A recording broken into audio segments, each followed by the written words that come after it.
What are your views regarding qualifications for potential Supreme Court nominees?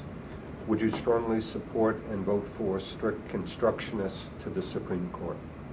I mean, to me, the Supreme Court should defend and uphold the Constitution and every word that's in it. Legislation from the bench, like Trish was saying, like where renegade judges from around the country are actually changing the way we vote by the way they want to legislate. They overturn actual elections by what they say.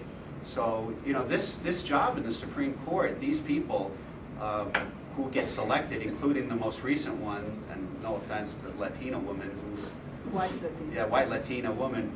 That shouldn't be an issue. I don't care what your color, your background, nothing is.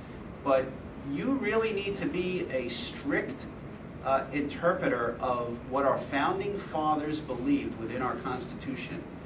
This is not an area for a science experiment.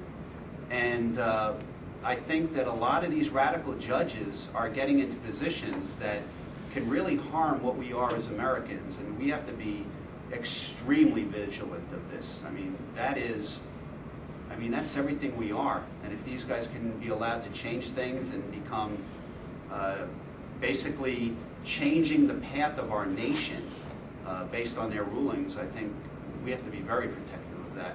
That's our sacred right there. You would be a novice in the big politics world of Washington, and the backroom dealings, arm twisting, and compromising, to get bills passed that goes on in our capital. How do you plan to be able to get things done and at the same time maintain your constitutional principles and especially your integrity? I mean, the good thing is that I'm going in there knowing that I'm not going to be there for my lifetime, like some of these other guys are. So I really don't have to worry about, how many elections down the road I have to win by playing the middle of the road. My commitment is to Connecticut first, America always in everything I do. And having a son who's a Marine and me facing 9/11 and doing things in my life, there's going to be very few things that are going to twist my arm to do things that I don't believe are right in my heart, morally, and as a nation and for my state. So, and I also think that the landscape is going to change dramatically. I think a lot of these guys and women who are there right now thinking that they were going to be there for life, like Idi Amin, it's not going to happen.